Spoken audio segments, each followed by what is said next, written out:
Over the past 4 years, I've been eating primarily only once a day, and it's been quite awesome. In this video, I'm gonna tell you my 4-year OMAD results, why I did it, how I did it, and what have I experienced. This is madness! Now, I do have to say that it's not precisely just one meal a day, and there are some days where I have 2 meals or 3 meals, depending on the situation.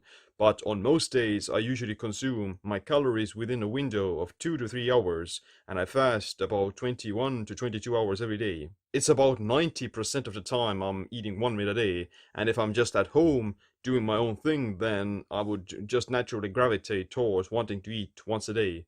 But if I'm traveling or if I'm participating in some events or having some dinners or having some lunches with some people, then I would usually have maybe another meal at that time. But yeah, 90% of the time it's still OMAD. Madness. First of all, I want to talk about why would I do this? What are the reasons for it and what are the benefits? Well, for me, the biggest thing is just convenience, and it's very simple. I don't really want to spend time cooking or eating throughout the day. I would much rather just, be productive, fast, get some benefits from the fasted state, and then just eat. Now, there are of course some unique benefits to intermittent fasting, like increased basal autophagy, which recycles old dysfunctional cell parts and particles into energy. You'll also see more frequent pulses of growth hormone that promote fat loss and muscle maintenance. Intermittent fasting also promotes neurogenesis and growth of new brain cells by increasing BDNF.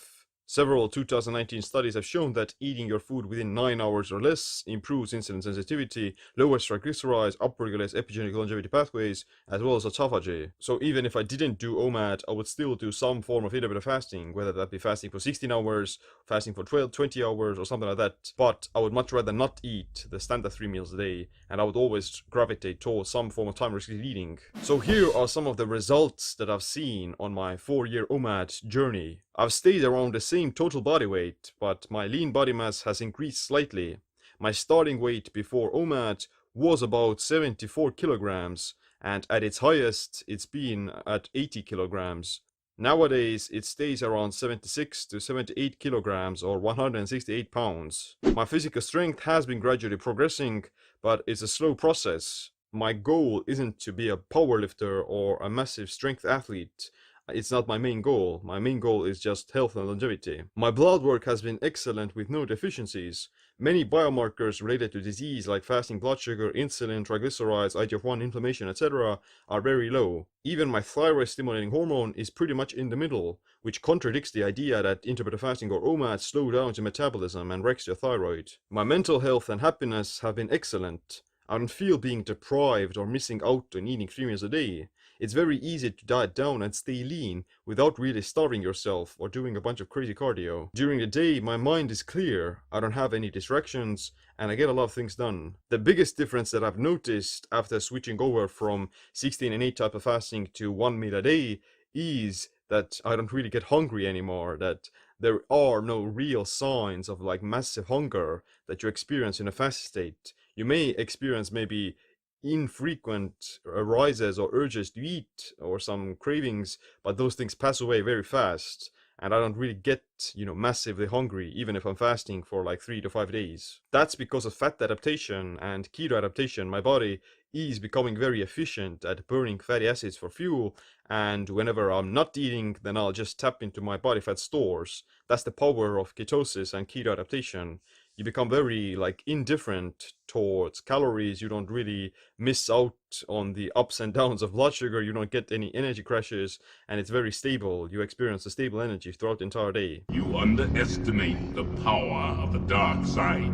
But isn't skipping meals bad for you? Aren't we supposed to have small frequent meals throughout the day to keep our metabolism going and to not binge? From my personal experience, I can say that that's definitely not the case, but there are some situations or some people where it may happen. One study found that the negative side effects of skipping breakfast, such as higher insulin and higher free fatty acids, happened in only people who were used to eating breakfast. If you're already doing intermittent fasting and skipping breakfast, then you're not going to go into starvation mode or develop binge eating disorder because you're used to fasting. This also explains why some people say you shouldn't skip meals because you're gonna start gorging and overeating afterwards. Well, of course, if you're not used to fasting, you're gonna be more hungry after breaking the fast, but that's not inherently caused by fasting. It's caused by you not getting used to it. So, like I said in the beginning, I haven't been eating just one meal a day for these last 4 years. I have made some adjustments, but I'm still getting the benefits of this extended fasting as well as the benefits of eating one meal a day. So here are some of the modifications that I've made to my OMAD diet. First, I'm not rushing my meal or timing it. Sometimes, if I don't have a bunch of calories to eat, I finish my meal in 30 minutes, and at others, when I've trained or worked out and I have too many calories to eat, then I'll actually have 2 smaller meals over the course of 3 hours. Secondly, on some days I might have a cup of bone broth or bulletproof coffee before my meal. This technically does break a fast, but it doesn't really affect autophagy that much because I'm timing them carefully. Third, if I'm doing resistance training in a fasted state, I do something that I call targeted intermittent fasting. Basically, to mitigate the increased muscle catabolism that would occur from working out fasted, I consume a small protein shake during the workout. This gives me some amino acids that will protect against muscle loss and actually will help me to build muscle despite working out fasted and eating one meal a day. In total, it's just like 100 calories and 25 grams of protein, which is enough to raise blood amino acid levels and muscle protein synthesis without really affecting autophagy or growth hormone. Because I'm also taking it during my workout, I'm essentially burning those calories for energy immediately anyway, and I'm getting both the benefits of fasted training as well as muscle hypertrophy. You son of a... You can learn more about this protocol and how to do it precisely in my book Metabolic Autophagy. These modifications, they're meant to make OMAD more sustainable and easy to stick to. You shouldn't be so strict about anything you do when it comes to nutrition because there are many things that change all the time and your approach and preference may also change. If something isn't broken, then don't try to fix it. But if you're not getting the results that you want, then do change something. Here are the pros of OMAD. It's very easy to lose fat because you have such a small time frame to eat. If you fast for 23 to 24 hours, you'll probably start getting into actual autophagy that has a much greater effect on your health than just increased basal autophagy. After proper fat adaptation, you become immune to hunger and cravings. It frees up a lot of mental faculties and willpower by not having to think about eating. You give your digestion really good rest and keep your digestive organs working properly for longer. Your body becomes more efficient at absorbing and retaining the nutrients from food. You can eat more carbs while staying somewhat keto adapted. Here are the cons of OMAD. It's quite difficult to build strength and muscle, which is why using something like the targeted IF is amazing for overcoming that limitation. You may find it difficult to eat all of your calories in such a small time frame if you're not trying to lose weight.